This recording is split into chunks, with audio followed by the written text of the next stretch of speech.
All right, listeners, welcome to one of our favorite episodes of the season, our book awards. Yay! We are so excited to do this episode. It is always such a joy. We have so much fun doing it. I apologize for my voice. If you can't tell, 'tis the season for everyone to be sick. Most wonderful time of the year. Everyone's been sick. We're all taking turns. But we can't miss it. Not one of us can miss this episode. No, we all must be here. It's the highlight of our year. It is the most fun. Exactly. Oh my God, All right, friends, listeners, if this is your first full season listening with us, first, welcome to our Book Awards 2025. Yeah.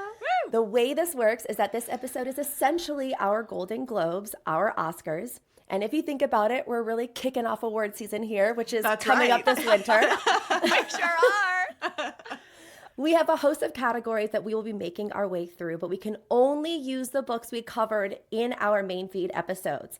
Yep. But before we give our official spoiler warning, listeners, I just want to paint a little picture for you because this is our 5th Book Awards episode, and that feels pretty special. So picture this, 3 book besties, Kristina and Kim from childhood, Anna and Kristina from college, and Kim and Anna, who Kristina introduced at her wedding and said, hey, twin moms, you guys probably have a lot of shit to talk about. But really what brought us together was a world shutdown and our mutual love for winged men. What started as a weekly wine and Zoom book chat over the infernal devices and then Throne of Glass morphed into what you all listeners hear today. It's a lot of hard work on our end, a lot of leaning on each other and showing grace as we navigate owning and running this small business. But without the support of all of our listeners and all of the people who follow and engage with us in socials and on our Patreon, none of this would be possible. So we want to thank you all from the bottom of our hearts. Yeah. And I also want to thank my 2 book besties, and they don't know I'm saying this. Oh my God, I'm literally about to start crying, Anna. This is my acceptance speech that I'll never give.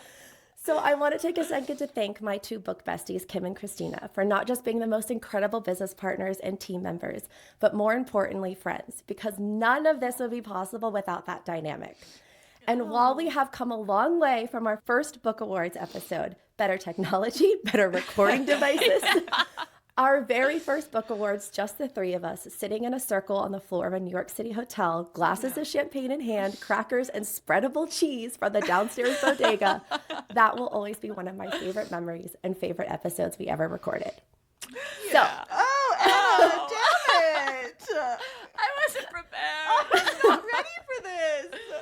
Oh, that's so I love sweet. you guys. I love That you was very too. sweet. I teared up like writing it out last night. Oh my gosh, that was amazing. Thank you. That What was a great so speech. lovely.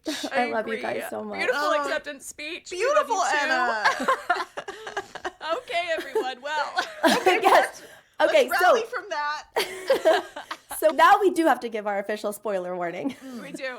So, spoiler warning, but these are also the nominees from which we will be taking all of our answers from. Yep. Yes. So, spoilers for the following books: Onyx Storm, Reckless, The Fallen and the Kiss of Dusk, The Wolf King and the Night Prince, Mate, The Knight and the Moth, Brimstone, and the first 3 books in the ACOTAR series, A Court of Thorns and Roses, A Court of Mist and Fury, and A Court of Wings and Ruin. The last 2 we did not cover yet. Those will be coming next season. Yeah. So no spoilers for those. Yes. But all the ones just listed, consider this your official spoiler warning. Yeah. We are so excited. Let's go, Kristina. Kick us off. Oh my God. Okay, wow, everybody. Okay, I have the honor of introducing our first category of the awards night. First category is leading man. I had to go with Zayden. I just had to go with Zayden. It was just so, oh my God, going back through our outline for Onyx Storm today, I was like, this man. Oh my God. The This sexiness, man. the romance. Let's all not forget that he started calling Violet love in this book, and it did things to us. I died. Yeah. The sexiness and the sweetness. He was absolutely leading man of leading men. That was my choice. Yes. Kim, Me too. Kim, what did you pick? Yeah, I had to pick Zayden. Zayden in Onyx Storm is peak book boyfriend, book husband, book baby daddy material. Love it. Like Everything. he's everything. And I just, for me, it had to be Zayden. It had to be Zayden. Yeah. Yep. Yes, same. I mean, listeners, we should also say that we told ourselves that we could not pick Rhysand. Yeah. for this one. We did. We did. So and instead, we all picked Zayden. We all picked Zayden.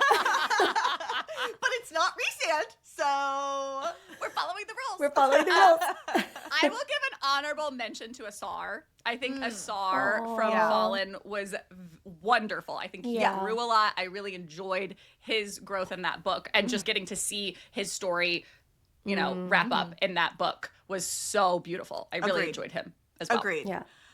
Okay, so I'll do our leading lady. Oh my gosh. Okay, this was kind of a tough one, but I went with Misha from The Fallen and the Kiss of Dusk. Aww. I really, really love her character. You know, you see her from Serpent to Ashes to Songbird to Fallen, and her growth and her relationship with Asar and her relationship with herself and the self-loathing and all of that stuff. She was incredible. My backup choice would be Sybil from The Night and the Moth. I also really enjoyed her character. Yeah. I do like Violet, but I like her. I like her because of how much Xaden loves her. Similarly to how I feel about Feyre. We love Feyre because of how much Rhysand loves Feyre. Agree. So I picked Sybil as my favorite. Nice. When we were doing that episode and we were recording, I always remember that line, my worth was written by the rules I followed. And she just was this incredible character who was so unassuming in a lot of ways. She was just trapped in this religious cult. Yeah. And yet she was so open-minded and willing to look at herself and the things that she was taught and kind of realize her own prejudices. I found her to be so worthy of growth and lovability. I don't know. I just really, really liked her. I'm so excited for book 2. Me too. Oh, yeah. Christina. Beautiful. So I had Misha as well. Yay! And everything you said, completely agree. She's just such a beautiful leading lady, and we've seen her come so far. Yeah. I also had a runner-up as Serena, actually, from Mate. I thought she was such a great leading lady.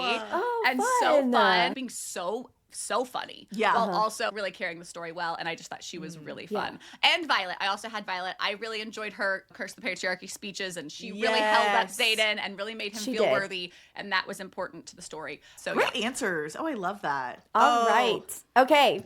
Anna. Best couple, guys. Okay. Best couple.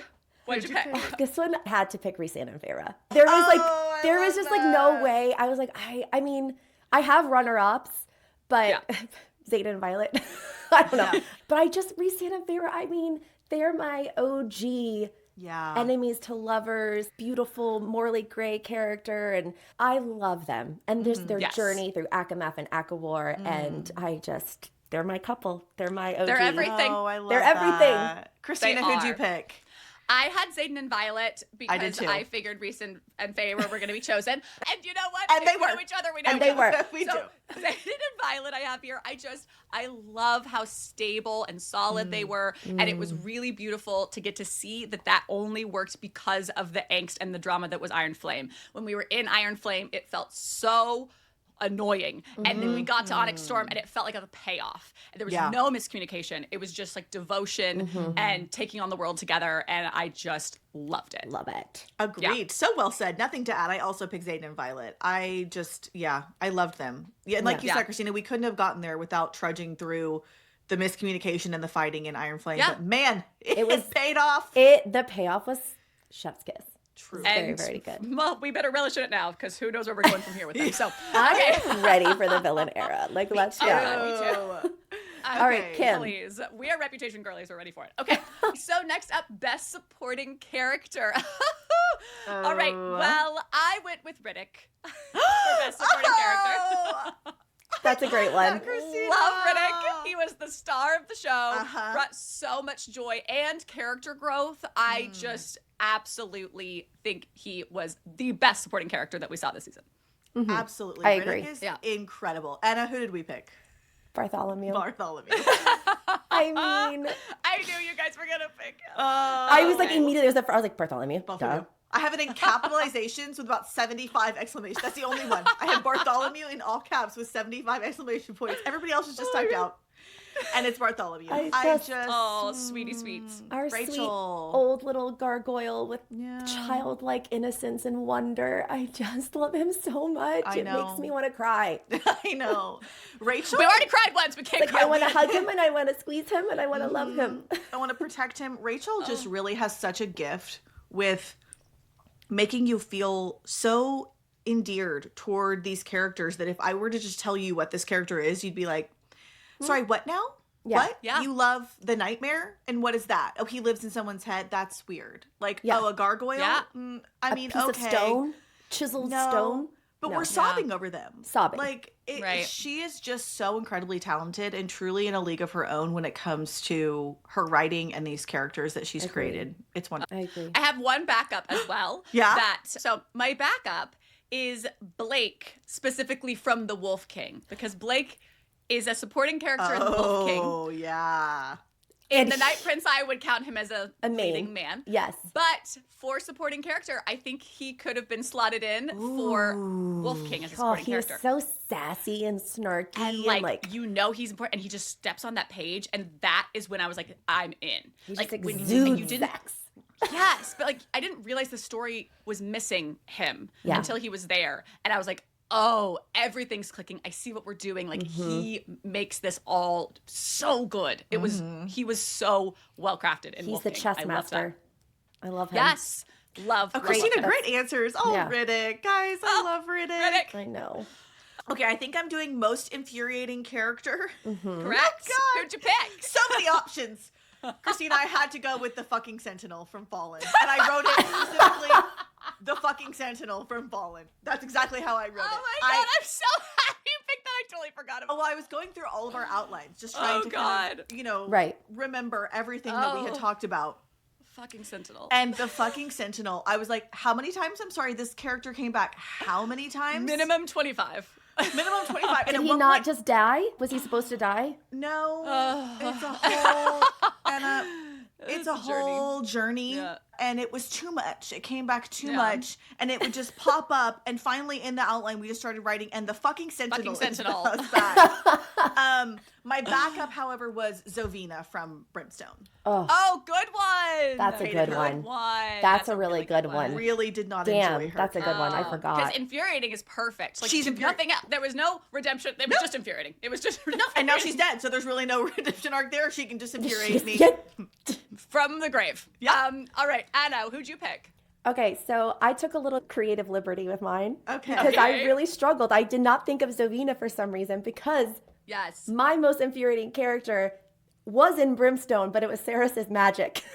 Oh, I love that. I just was like, I can't think of a character that just really infuriated me, but you know what infuriated As me a the most this entire year was Ceres's magic. I will allow it. I will And absolutely allow I agree. The committee will allow it. And Yeah. honestly, that's so valid. it. Infuriating. It's infuriating. And actually, I was looking through our Onyx Storm outlines and stuff, and I know that we had some small issues with a few things. Guys, looking back now, I'm sorry, but compared to Brimstone, Onyx Storm was nearly flawless. The things that we were like, that's Actually confusing. flawless. I was like, oh God, you have no idea. You don't know what you're in store for. No. Oh, you Don't sweet know. summer children. Oh, that's confusing to Yeah. you? Really? Oh, okay. Okay. Theophany's You- crypticness is like Yeah. nothing. Oh, I was like, no. oh, she's very clear. Like, she Yeah. couldn't have been more She clear. could not have been more Actually, She gave you a step-by-step. Yeah. It was so funny looking back. I was like, oh, we had no clue Oh, what was in so store for good. us. Yeah. Kristina. Okay, Okay. Kristina, who was yours? I have two options. Okay. Number one, Tamlin. And Yes! That's genius. Absolutely. Chef's kiss, Infuriating. Kristina. Infuriating. specifically in book one, well, you know, all of it. Just Tamlin all around. Yeah. All of the books. Agreed. And number two, I have Payton and Kai and Reckless. Take your pick, either one. We can say Payton, we can say Kai, either one. Yeah. Absolutely, you guys. I need you all to remember the amount of times we say pretend in that book. I say it in the episode, I think it's 60. Yeah. The amount of times that they're like, well, we're going to pretend we're pretending to Yep. pretend because we don't have feelings for each other, we're pretending. And me Yeah. and Kim are like, you love each other, goddamn it. So The tying up, the being chained together. they're chained to each other the whole half of the book, and there's Guys. we don't understand how long the chain is. Is it a short chain sometimes? It's a long chain sometimes. They're chained? Also, Yeah, they're chained together. their legs are chained together, and then there's a whole thing where she doesn't take a bath. And she's in the bathtub, but she can't take her pants off because she's chained. And so then she gets in the bed in like these soaking wet pants, and Kim lost I lost her my mind. I lost my fucking mind. I was like, In the bed with wet pants? she's in the bed with she just Wet like pants. shoves them down to her. No, actually, I think she just keeps them on. So I was like, maybe she shoved them down to her ankle, and you were like, I'll change that to canon because I can't live with myself. Either way, they didn't come off, and they were in the bath with her, and then she just got into the bed. And she's like, they're a little damp. And Kim was like, no, they would be drenched. They're soaking wet. You can't just wring them out because they're on your body. They're on her body. And then she gets chained on the other side of the door. Under the door. It's under the door. Yeah. Anna. No. The logistics. It's such a mess, you guys. The whole book's just a loopy loop. And I mean, go listen to our episode. We have a grand old time. It's really I am forever grateful that I. No, honestly, you're not. You I remember you guys texting me and be like, yeah, no, Anna, this is really not for you. Nope. Oh, no. But we had so much fun that episode. But those do make really good episodes. They do. When we have fun like that, like it's just whatever. It's really fun. So that episode was a treat. Okay. It really was. All right. Who is this? Anna. Okay. Ooh, best cast, best friend group. Okay. I mean, Inner Circle. I mean, yes. Like, I was like, I don't know. It's the Inner Circle. I mean, I just absolutely. There are people. I know. There are people. I mean, I love when Feyre becomes a part of the group and she comes in and she's the maid and they all stand and they look at her and they bow and Airman's like, we will serve you and protect you. And then she says, I just want you to be my friends first. And Moore winks at her and she's like, yeah, we'll do that too, but we're also going to protect you. I love and like that. getting that, like, and getting to know them, the whole Inner Circle. And I just remember that so viscerally. Yeah. When I was first getting obsessed with these books and now, but finishing and feeling like, oh my God, I miss them. Like, I want to go hang out with them. I want to be at that dinners, you know? Yeah. I had a runner up, but I want to see who you guys pick first. Yeah. Kim, you go. I picked Quest Squad. Yeah, that was okay. I had to pick Quest Squad, not because they're all really good friends, but because the dynamics were just really funny and interesting, and like Xaden and Dane were really funny in this book, and the cat Broccoli was funny, and Mira, and what's his name? Broccoli's dad. Oh shit, Drake. Mira and Drake. And they're like little, why'd you name him that? Like, just to annoy you, Sorengale. Yeah. Like, you know I ate that up. It was just... Broccoli's not orange. Yeah. Why didn't you name him Carrot? Just Carrot. to annoy you. And Riddick, of course, is freaking Riddick. And like, I the hate king of sewing. my heart. Yeah. I hate sewing. The way that Rebecca built them in that book specifically in Onyx Storm was very well done. Yeah. Like, we have Riddick have his great speech about how you guys always underestimate me. And like, look at me. I do all the things that you do. I passed all the tests that you passed. Yeah. Like, trust And while me. you've been doing this, I've been reading books. It's really He's a team player. Great... Not just him, but I mean, Riddick was the star of the show. But he absolutely was. But Sawyer's journey, everybody. Yeah. Oh, guys, remember that moment with Sawyer when he finally gets up on his dragon? I'm going to talk about it in a moment. Sorry. Okay, just kidding. Nothing happened. Okay, All right, Kristina, who'd you have? I have Inner Circle runner-up Quest Squad. So love it. Same things. Yep. Love. No, it's Kristina's turn. Kristina. Oh, yay! Okay. Oh my God, of course. Of course. Oh my God. Oh my God. What? How did this happen? The way this worked out so well. Kristina has best What do you sex guys scene. think this is, guys? As a listener, what do you think Anna would give me to read? I'm dying. This is the best thing ever. Oh, is it my turn, Anna? Is it? Okay. I didn't pick the order. I know. I'm just kidding. But this is like kismet. This is meant to be. This is fantastic. I have the great honor of introducing the best sex scene. Yeah. Wow. There were some good ones to choose from this year. I read most of them. And they were sexy. Okay. Yeah. Now, I'm actually going to give my award to one that is a little different than our usual picks. Oh. And that is to the piano sheet sexy time in Fallen. Yeah. And that is almost only because of creativity alone here. Yeah. Okay, so pretty much, Misha, through a sequence of events, SR cannot touch her. But Carissa took that challenge and she said, oh, but there will still be sexy times. That's right. And we got introduced to this scene. Misha's in a sheet. And they're in a library. And through, again, a sequence of events, she's on top of a piano. There's a library ladder behind her, and she is in a sheet. And Asar makes it happen. And it is so surprisingly effective. It is so well done. I cannot even tell you. For all of that alone, it was just absolutely, like, could not have been better for us. And he's also just come from torturing someone. So he's all like dark and twisty. And the way he talks about it in that moment, like he has a quote where it's like, he wanted to paint over Gideon's pain with her pleasure, and like wanted to paint over the bloodstains with her gasps and moans, and like it's just so good. There's also a point where he tells her to hold on to the bars behind her because they'll keep her hands where they need to be, and then she does it, and he says, "Good girl," and it's I love it. good. God, it's good. Wow. That's a so yes, really that was my great top answer. pick. So Yes, hot. I have runner up, but Kim, why don't you go? What's yours? Okay, so mine was the 73-day scene in Onyx Storm. When Xaden shows up at her door and she's in her nightgown and he's like, I tried to wait. My goal was 76 days, but I only made it 73 days. And she's like, get in here. Fuck it.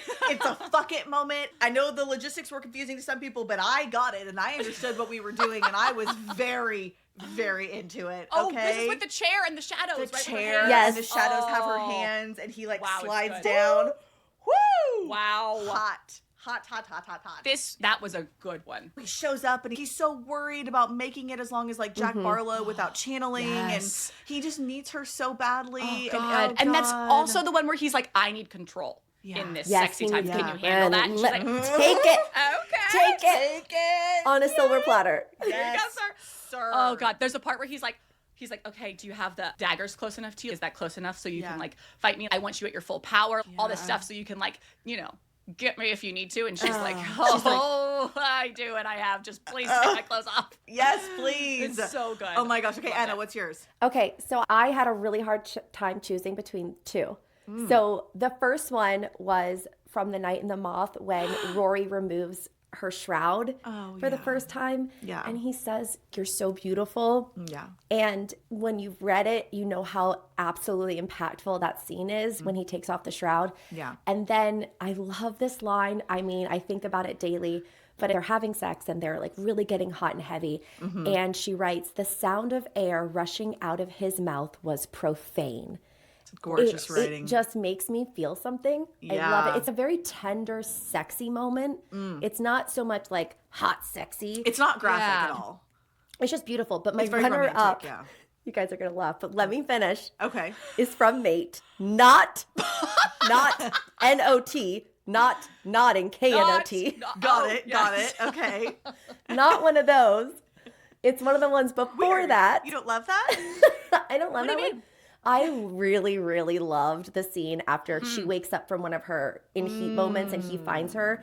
And then he's like, I can't break my covenant, so I can't touch you, but I can use your hand to pleasure you. Yeah. And it was I just forgot about so that one. hot Wow. the way So he's hot. like controlling her body. Yes. And she's sitting on his lap, and it worked for me. It was hot. Loved it. That You know was what? really hot. I forgot Allie about that one. Hazelwood can write a damn sex scene. Let me tell you She what. sure can. She can write a lot of things, but like she does a really good job. And my God, she is a queen. That's a great answer, Anna. That was a good like array of different. It really I think was. we covered all the We had all all the of sexy them. times. And, Obviously, my backup is obviously chapter 55 of ACOMAF. But Oh, like, of course, I mean, yeah, that's of like course. God Yes. tier, like goes without saying. God but tier. I'm happy you said that though, because we would be remiss if it was not a part of the. I just had to answers. mention it because it's all of our favorites of all time. It's but right. you know, I also did have runner up of the Hume.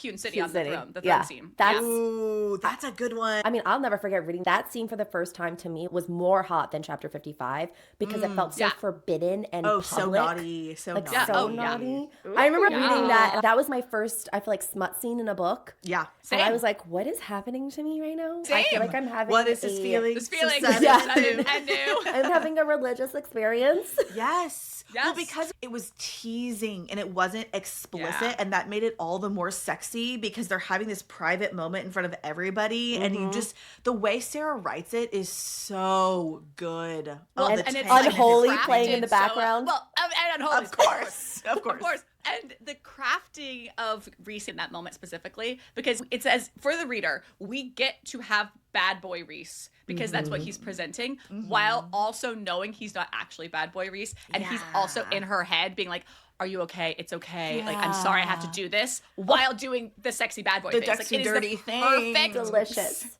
it's the perfect combination because then you Absolutely. get to have the bad boy while knowing like he's just pretending to be the bad boy. He's not. He Yeah. worships me. I love it. Okay, is it my turn? Yes, it's your Yes. turn, Kim. Okay, let's do best setting, best world building. And this was tough, but I had to give it to The Night in the Moth. I did too. So, you know, there's something about Rachel's world building that I find to be very accessible, but also incredibly unique and detailed, but it's not complicated or complex. It just is so gothic, and this one was a little medieval, and it just feels so all-encompassing, and you just feel so immersed in the world, but you're never confused about what's going on. It feels very accessible to read, and especially for people who don't read a lot of fantasy, I think you could jump into any of these books and feel like, I know what's going on. But she just does such a great job. I agree. Yeah. I don't really have much to add to that because I also picked Night in the Moth, except that, yes, the world building is so accessible because she chooses things from everyday life, but then twists it to make it fit her fantasy narrative. But it still was rooted in things that we know today. And so it really is easy to digest, and it allows you then to be fully immersed in what you're reading because you don't have to overthink anything or go, wait, what does that mean again? Let me go back to the beginning of the book. Absolutely. And there's something really beautiful about that, and yet she still makes it fun, new, and exciting. Yes. It's a gift. It truly, truly is a gift. It's so wonderful. I love that. I love that. What's yours? Okay, so I picked the Wolf King and the Night Prince. I love the Scottish Highlands. I love being able to be in the locks and the things, and it just felt so immersive. And I loved being in that world. Just everything about it. I agree. Oh, that's a great answer. I love that. So good. Okay, I have best villain. This, I didn't even really have to think about this that much. I picked the Abbess. Me too. From The Night in the Moth. Me too. She is she's something else. She is something else. She is a special kind of evil. She's a real piece of work. Let me tell you what. And it really, I had a very strong reaction to her. Yes. She is evil incarnate. Agreed. Agreed. Especially, I think, with the whole religious aspect of it, like a corrupt religious leader, like we've never seen that before, you know? Yeah, right? So I felt like we were really able to connect with her character in that way because we've seen that play out in real life. Yeah. Really, really well done. Really Kristina, who'd you pick? I picked Theophany. I feel like she was such an interesting villain. That's a good one. And there were so many layers to her. I liked how she was introduced. I think she wasn't just like, oh, here's Joe Schmo who hates you for no reason. Who is she? Like, we got to go on a journey. Yeah. We had to figure out who she was. I mean, journey's done because she's dead. But I really enjoyed the time with her that we had. And I thought she was very interesting to read on page. Yes. What did we call her at the beginning when we couldn't get Theophany? Remember Mia Thermopolis. Mia Thermopolis. It was Mia Thermopolis. We called her Mia Thermopolis. Mia Thermopolis. Even better. I just love that. I totally forgot about that. That is so freaking funny. Yeah, if this were an award show, I would be reading out. And for best villain, we have Mia Thermopolis Theophany. That's what I would say. That's funny. So funny. All right. Okay, Kristina. Oh, okay. Yes, best cover. All right. So I gave this to The Night Prince, specifically the new deluxe edition hardcover with the beautiful blue and gold sprayed edges. It's so beautiful. It's so gorgeous. That. Oh God, it's gorgeous. So yes, that was my pick. Yeah. Oh, okay. Anna, what'd you pick? I also had the deluxe edition, and then my backup was Night in the Moth. I just love the girl in the water and the shroud and the hair and it's like half a night and then half the divine. I really loved that. That's really, really good. That was really pretty. Mine, I tied with Onyx Storm and actually Brimstone, the new hardcover edition that's red. But I really like Onyx Storm because I really love what Rebecca is doing with the covers of Northwing to Iron Flame to Onyx Storm. The circles, and then also the smoke. Or the runes, we should say. Yeah, the runes are switching, and then also the smoke is kind of like ombre changing color as you go through the series. Agreed. I really, really love that she's tying the covers together. I think it's fantastic. I think it's really beautiful, and it fits the story really well. It does. Agreed. I'm so curious to see what the next cover, what the color of the next cover is. I think it's going to be what? I think it's going to be so you know how we're ombreing? Yeah. Look at the mess on the bottom of that. I think it's going to be done. I think it's going to be light. Like silver. I think it's going to be silver into something else. I feel like I don't know. I would like to see a very almost drained of color. Like a white, like a silver to white situation. Like the Venom. You know what I mean? Yeah. Yeah. Oh, Kristina, silver. That would be a good one because it would that would be her hair. Color, which we and know then it is goes kind of into being drained. You know what I mean? I think that'd be cool. I love that, Kristina. The That's final book one. being a pearlescent white. Yeah. going into like slowly draining color, kind of. Yeah. Oh, I love that. Yes. Okay. that. Okay. Is this me? Kim, yes, you turn have is best it? laugh. Yay. Okay. Oh! What'd you pick? Best laugh. Okay. Had to be a Riddick line. Had to be. do it. This is an iconic line. The flyer scoffs. I don't do second years. Good thing I fuck like a third. Riddick grins.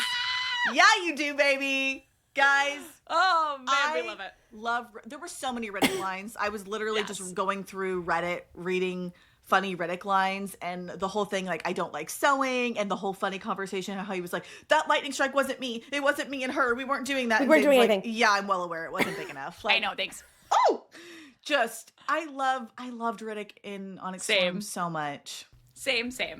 That's a great one. That's a great Okay. What one. did you pick, Kristina? I had the nodding in Mates as my best laugh for the year.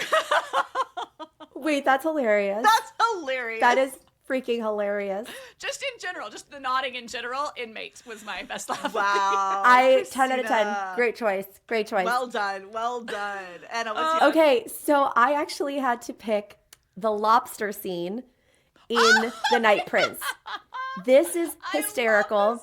And I love it even more because So if good. you watched Friends, there's a great little nod to Friends that lobsters mate for life. Oh, it's so And good. I just have to paint the scene.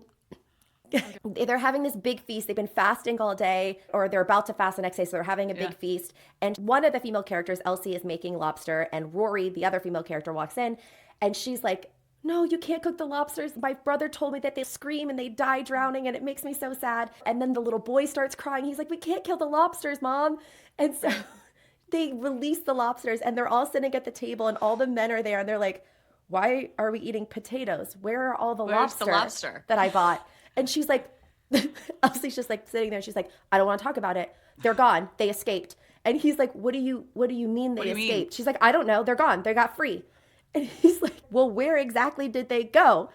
And she's like, well, I don't know. They went swimming. And he's like, what do you mean they went swimming? And then someone goes, and so the plot thickens.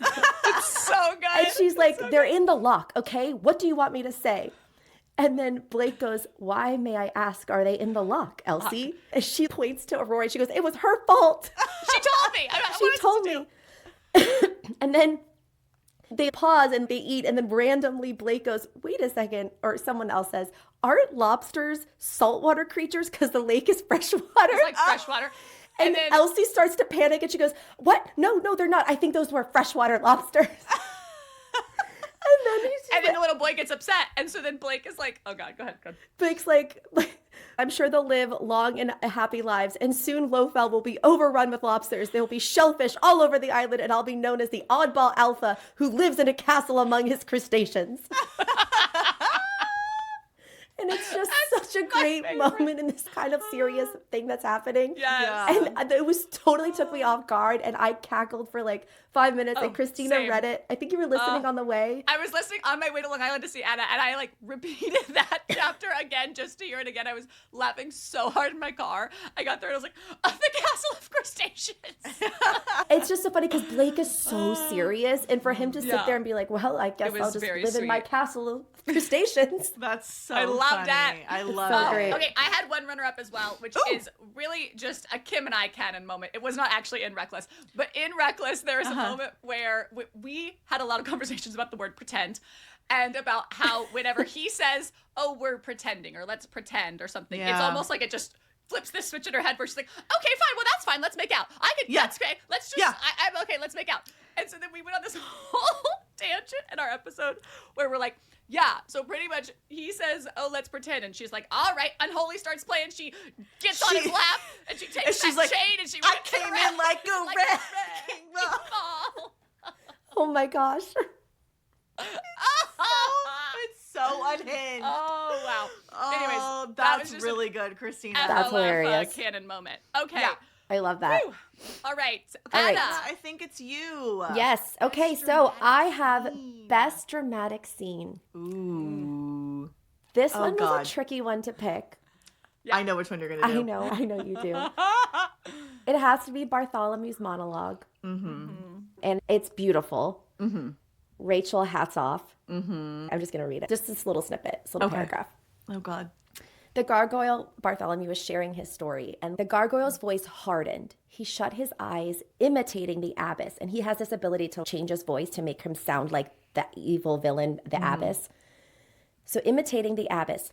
Lie in the spring, Bartholomew. What signs do you see, Bartholomew? Don't mix up your words, Bartholomew. Don't cry or be sick, Bartholomew. Ignore all the pain, Bartholomew. Never complain, Bartholomew. Stop humming, Bartholomew. Would you were a daughter, Bartholomew. Soon I'll replace you, Bartholomew. I'll forget and erase you, Bartholomew. Bartholomew, Bartholomew, Bartholomew. And then he cuts himself off. His shoulders shook and he let out a long, mournful sound. When he opened his eyes, looking me in mine, I knew he was speaking in his own voice and not the abbess's. She kept me locked away in the cottage with no windows, denied me spring water thinking I might starve. I do not know how long it took for my body to fracture and change. A long while, I think. I must have gone senseless for the pain. I starved, but I did not die, turning to stone instead. I became a gargoyle, fearsome, a guardian at Ashling's gate. Suddenly, she was pleased with me again. Suddenly, I was useful once more. After all, swords and armor are nothing to stone. This big culmination moment where you have been hearing him give tidbits of his story, and he keeps saying, I just want to tell you a story. Can I tell you a story? But the whole book, he never gets to tell it until the end. And hearing him say, like the abbess, would you were a daughter, Bartholomew? I'll replace you. I'll replace I'll you. erase you. It was so incredibly well done, and everyone is sitting there staring at him like, oh my God. Yeah. What it's a such bitch. a power. Oh, she's the worst. It's such a powerful moment in the story, and it just Yeah. makes you love Bartholomew even more than you already do. Absolutely. Yeah. All right. Oh God. Who wants to go next? Gargoyle, Rachel. I know. Oh God. Christina, you want to go? Yes. Okay. So my favorite dramatic scene, oh God, is in Onyx Storm when Sawyer takes his seat again. I loved this moment, guys. It just really stood out to me as this beautiful found family moment too for everyone. So Sawyer takes his seat. He's created this lever and gets up there, and Violet is there to help. And there's a whole beautiful conversation. And he does finally take a seat. And he says, feels like I never left. He shouts down with a grin, I can ride. And then Violet says, you can ride. I agree. My smile instant and wide. Now, does it matter how you got there or only that he chose you? Talking about and Sawyer says, you know the answer to that already. His smile softens. I do. I nod. And then Riddick comes running out. He says, Sawyer, look at you! And he's hugging everyone. He's like, Merritt, look! And just like cheering. Yeah. And it's so good. And everyone's coming out and saying, everyone's like, nice to see you where you belong, Henrik. And then Dane's like, looking good, Sawyer. And Riddick's just like cheering. And he goes, look at him! All is right in the world! It's just so good. God. I love It it. makes me emotional. I don't know why. I loved that moment in that book so much. That found family. Beautiful. Yeah. So beautiful. Kim, what loved did you that. pick? Okay, so I picked the ending of Onyx Storm when Xaden loses it after the sage threatens to kill Sigale. And I'm just going to read this. Yes. This scene is so freaking good. How fucking dare they pull my dragon from the sky, snare and hurt the one who anchors my existence. I throw my blades into the air, fall to one knee, splay my hand over the canyon floor and break. In my final act of resistance, I become the very thing I despise. Shadow streams through the canyon, thick as tar and black as ink, blacking out the afternoon sun and turning the space pitch black. Shadows plant my daggers in the chests of the two Venons standing guard. Shadow drags Berwyn from Sigale and knocks both him and my new brother unconscious. My soul departs like pieces of ash from a fire, flaking free and drifting away as power consumes the space it once inhabited. I'm no longer on the ice. I am the ice. So it continues, and he's channeling his power. It's surging across the battlefield. But this is his last kind of thought. I love her. That is the emotion I cling to, the fire of pure power burning at the feeling's edges. And I know if I take it any further, it will be the next and final piece to float away. I bare my teeth and yank my hand from the ground, gasping for a full breath as my heart thunders. Oh God, it's so beautiful. Just that whole, he throws his daggers in the air and he gets on one knee. Like, you can see it. It's like a movie. It's so cinematic. The entire ending of Onyx Storm is so cinematic and so well done to me. But this scene where he's just shadows everywhere and there's daggers and Berwyn's being pulled away and he manages to still pull himself back a little bit, just thinking of Violet and how much he loves her. Love. Wow, and that is a Impossible. perfect choice. That is a perfect choice because it really just, the whole culmination of that book is that moment. Yes. And she created that in such a beautiful way. We were all reading that, just losing our minds. Oh, it's yeah. so good. It's so good. So good.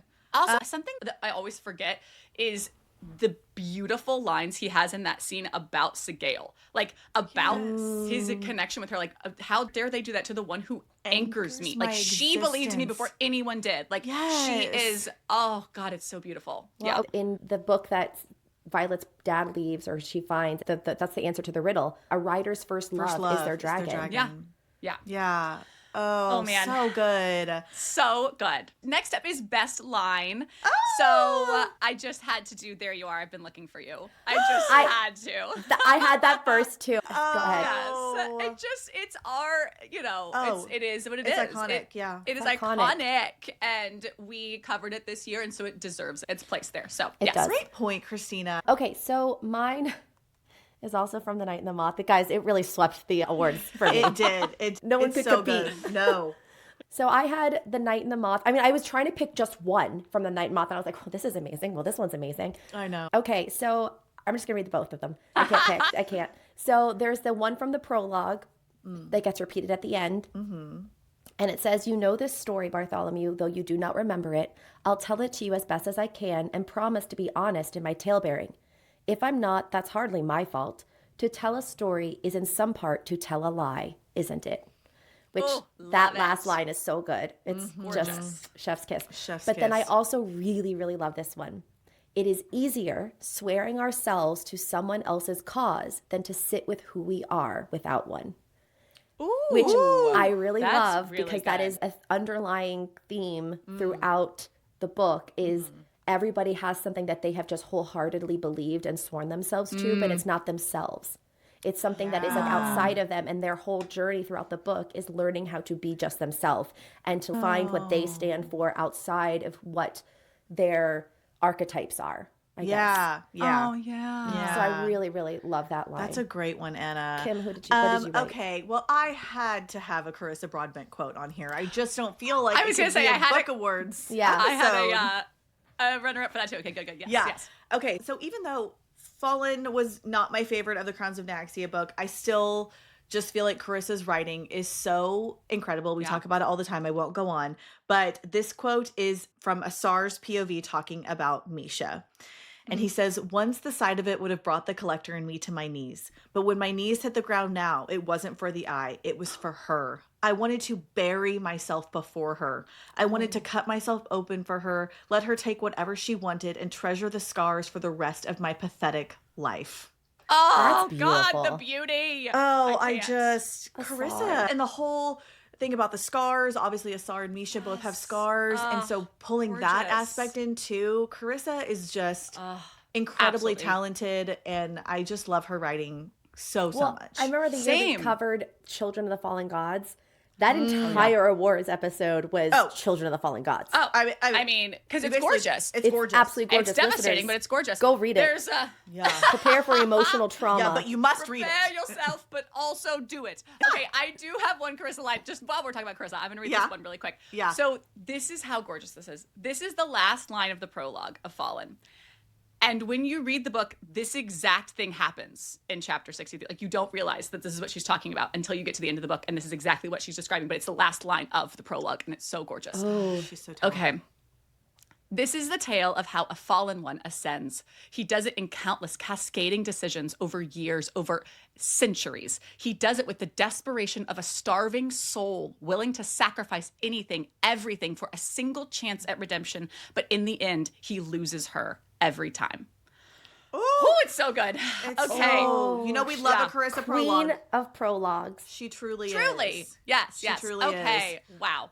So our next category is our favorite non-episode book. So it's a book that we Yes. read this year that was not, maybe we talk about it in a Patreon like recent reads or in our KU Rex episodes or something. I promise no spoilers for these, but we just Yeah. like to give a little shout out. Yeah. I'll go first. Okay. Oh God. It's actually funny because this same series was my favorite non-episode book from last year. Is it Bruce of Bristlebrook? It is Bruce of Bristlebrook, book 3. Listen, I went to trivia last night, a book trivia last night, and I was sitting at the table, and somehow Bruce came up, and my 2 friends who I'd convinced to read it were like, I still can't believe how amazing that book was. And I was like, I'm telling you, you walk in thinking, is this going to be a slutty little reverse harem? Yeah. But here's this incredible dystopian world with amazing characters. And book 3 has a plot twist, listeners. It is really hard to surprise me. It is. And when I tell you the way this plot twist was unveiled rocked me. It was so well done. Wow. I didn't see it coming at all. And then when it's revealed, the way it's revealed is so sneaky that I didn't even know I was in the middle of it. And then all of a sudden I was there. And I was like, what just happened? Okay. It was really, really well done. So I love For that. Anna to say that. Big praise. Big praise. Big praise. High praise. So Brutes of Bristlebrook, I can't remember what the number 3. I'm sorry, listeners. I didn't look that up. I just read the whole series. I just read the whole series because you can't start with book 3. Yeah. But that was my favorite non-main feed episode read of the year. I love that. Kristina? I love that. Okay. Oh gosh. I have 3, so I'm just going to list them off real quick. List them off. So number 1, Secret Haven by Catherine Cowles. We've been waiting for this book for this whole series, and it paid off, and I absolutely loved it. I couldn't have loved it more. I truly, if you want to talk about it, please DM me. I'll talk about it for all day long.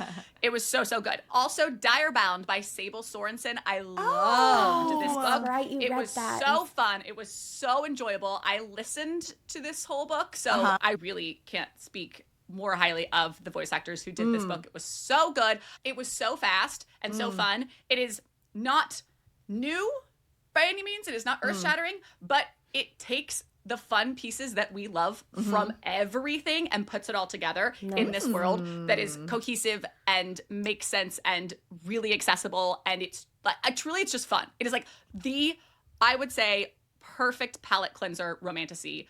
Ooh, like now I gonna love be that. one of my top advice, my top recommendations for palate cleanser romantasy. Oh, I love that. Anna, we need to read this. I know we do. I really, really want to read Direbound. It's been on my list since last spring. Yeah, agreed. Yeah. And then my other one was Slaying the Vampire Conqueror by Carissa Broadbent that Kim and I did a book chat on Patreon. Yeah. Guys, which was fantastic. I need to implore you, if you did not love Songbird and Fallen, if it was a little too woo-woo, what's going on, I implore you to read Slaying the Vampire Conqueror. It is the perfect standalone romantasy. I don't think you need to have read the other books, but it certainly adds to it if you want to. And I think you would love it. It is so fast-paced. It's so good. The writing is classic Serpent and Ashes, very straight to the point. There's no confusing world building or anything. It is so, so good. I think it would also be a really great palate cleanser if you wanted just kind of a standalone romantasy book. Highly recommend that. I also, just while we're talking about palette cleansers, I feel like Shield of Sparrows, which we covered in trending pages on Patreon. Oh, you're right. Shield of Sparrows was a really... Call out. Yeah, I feel like that's a really good palette cleanser. I'm not sure. I'm curious to see how she evolves book 2 because I don't think it's the most amazing fantasy book I've ever read. But it was so much fun when we were in it. And the characters, I think, Kim, you're like halfway through listening to the Audible. Yeah, guys, my first audiobook. Woohoo! Welcome. Now. And I'm really, really enjoying it. And I'm really excited for book 2. It's really fun. Yes, it was just a really great fantasy read. I just had a great time with it. So I feel like that's a really good palette cleanser as well.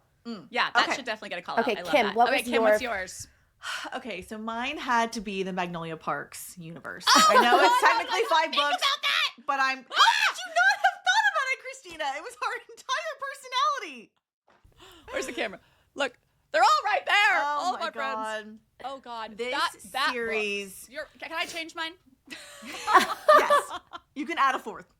Thank you. The MPU, I started this series, book 1. I absolutely hated everybody in this book. I was like, I hate it. Everyone's garbage trash. And I was like, hate reading it. Yeah. And then to go from there to book 5, and I got Kristina to read it, and we did book chats over on Patreon. You absolutely need to go check those out.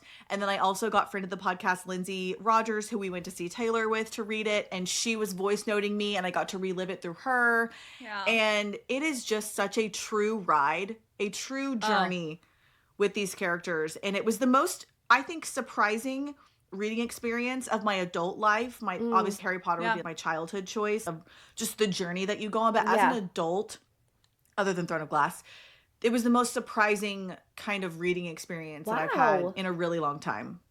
It's interesting that you compared Throne of Glass because I was trying to explain this to someone and I was like, I can't remember finishing a lengthy series and at the end feeling so immersed that it feels hard to go back to real life. Like I'm so in this world with these people. I cannot remember having that so viscerally except for Throne of Glass. Yeah. Like That's it feels amazing. like that. Yeah. In that I'm not saying it's the same level No, of God, anything no, as it's Throne not of the Glass same. No. at all. Like truly don't think that. Don't. At all, please. But I'm saying that when you are done with the series, the journey feels so impactful and important, and you feel like you know these people inside and out. And I think about them all the time. I've never heard either of you say that's how you felt when you were done. That's how I felt when I was done with Bristlebrook. I couldn't. Yeah. I felt like I couldn't read anything. I couldn't move on from it. All I wanted to do was talk about it. Yeah. With That's other exactly people. how we felt. Yeah. Anybody truly. who would listen, you know, Truly. it was That's just exactly hard how to we move felt, on. It's so impactful. My second answer would be Deepen by Allie Hazelwood. Oh, what a good yeah, answer. yeah. There was something about Deepen that really did it for me. I don't know. I just really liked it. It was not like the smuttiest or the kinky, like nothing really about that. But you guys know, I just love Allie. She's my author mate, as I said when we did our mate episode. Yeah. There's just something about her writing that really, really works for me. And I really enjoy Deepen. My grandfather was an Olympic swimmer and I grew up swimming. And so it was a really fun, I was intrigued by the concept, but then it was like typical Allie, just amazingness, and I just loved it. Great answer. That's Great answers all around, everybody. Okay, All right. hey. Okay, Kim. so I have the honor of sharing what our patrons' best book of the year was. So one of the many benefits of being one of our tier 2 book bitches is you have voting power throughout the year, and you get to vote on a variety of different things. But the most fun one is you get to vote on what your pick is for your favorite book that we have done an episode on. So not necessarily like that specific patron's favorite book, but I listed all of the episodes that we've done and I said, pick your favorite book. And Onyx Storm absolutely won. Yay! It was everyone's first choice. Although I will say The Night and the Moth was a fairly close second. Okay. Onyx Storm was by far the winner. We did have 2 people comment saying shout out to Shield of Sparrows would also be like an honorable mention. Aw. Yeah. And I was like, Honestly, love Shield that. of Sparrows was a great one. Yeah. I love, Onyx Storm. Woo! It was the Onyx What a Storm. ride. Yes, that was our patron's pick. Was And if Onyx we think Storm. about it, what a ride for us specifically. You guys flew to New York. We were finishing on the plane and together. And I was like finishing it at Dry Bar and then running to our hotel. Yeah. And then we all got to go see Rebecca speak. And then we got to record in a beautiful studio in Brooklyn. And like that just added to the amazingness of Onyx Storm for us this year. Yes. It was so Okay. Last All right. one. Christina. Okay, you kick us off. guys. All right, best book, our book of the year individually for the 2025 season. Mine was Onyx Storm for all the reasons I just mentioned. Yep. Yeah. It just was everything. And I Yeah. am so excited that it exists and that it is the impeccable treat that it was from Rebecca. Like, especially now having finished the year, it was amazing. The amount of plot development we got, the amount of answers we got, the answers, the questions that were answered looking at you, Callie Hart, the amount of stuff that Rebecca answered in this book, oh my God. We had chapter 1. We had something answered. I remember going, answered. Chapter 1. Answered. Nailed it, Rebecca. Anyways, it was really incredible. Yeah. Yes. Onyx Storm was mine too. When I think about the best book, mine was Onyx Storm because of the whole experience that surrounded the book itself. Yeah.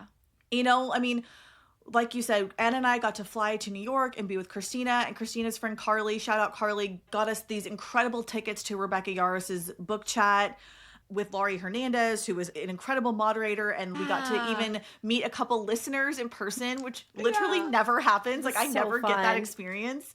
And we were just, all 3 of us got to be together, and I got off the plane, and Anna's reading in LaGuardia, and she finishes in the taxi next to me, and we're like immediately talking about it, and then we get to Kristina, and we're all like literally jumping up and down, like screaming and talking nonstop, and we get to go to the event, and then we get to be in this beautiful podcast space together, the 3 of us in person recording, which literally never ever happens, and it felt so like special. Yeah. And that whole weekend was so special that we got to all be together, and yeah, it just like that that was my best book because of the experience, not because it was necessarily Yes. like technically. Yeah. Although I did love the island hopping and like Kristina said, the expansion of the world and the answers that we got and the things that she's still clearly setting up that I'm so excited to read. Yes. I just I thought know. it was so well done. I had the same I exact agree. answer for obvious, all the reasons stated. Yeah. It was just the experience and being all together. And I just never forget sitting in the cab and Kim, I didn't even know you were filming me at first. And you were just like, I need you to keep reading. Keep reading. Yeah. And I was "Stop. like, just hold on," because you were trying to like ask about stuff, and I was like, "Right." I was doing that thing where I speculate while I'm reading and I keep pausing. And she's like, just finish. I was like, "You literally have 2 pages left. Please just finish." And it was so funny. And I recorded her finishing, and that's up on our Patreon if you want to watch it. good. That weekend together was It like was so incredible. It wonderful. was so special. We never Yeah. get to really do that. Yeah. And so it was just, it was Last really time fun. we did it was Crescent City, book 3. Yeah. Which Yeah. was Yes. also an incredible experience. Yes, it was. It was really special. If we're going technical, I would say best like technically written book would obviously be The Night in the Moth. Yeah. But there was just something really, I just loved Onyx Storm. It was so fun, you guys. It was such a So fun, fun. Yes. book. And Ugh. Zayden and Violet, like it was So many fun Taryn and things. Darna Yeah. and Riddick. Like I just, Oh my I god, think and we got on- like jealous zaddy Oh, professor. yeah. Like what? Oh god, I forgot about Professor. Oh, I almost had that as my funny quote is when he's like, so I'm not a professor here. Halden, wait, Yeah. just let me get that. I'm not a professor. He's like, Not- no. Okay, great. Got it. Picks up Violet her and like up, brings her to the We'll room. see you tomorrow. Like, oh my god, it's so Oh good. god. And he's like, Ugh. jealous, love? Like, yes, I'm fucking jealous. I'm Jealous. jealous of the air you breathe. Doesn't he say something like that? I'm jealous He's like, of like the the armor clothes. on your skin, Yeah, the on armor your on your body, skin. and like the blades that get to feel you holding them. Like, oh god, So good. It's It's so incredible. good, you guys. Oh yay, this was so fun. I love this. So fun. Oh, guys. wow! Thanks for being with us this season. We love Yeah. you guys, and we're Yeah. so excited everything 2026 has in store. Yes. Oh, yes, it's going to God, be a here we great go. year. Yeah, we're Here we so go. thankful for you guys. And let's go 2026. Cheers and happy reading. Bye. Bye.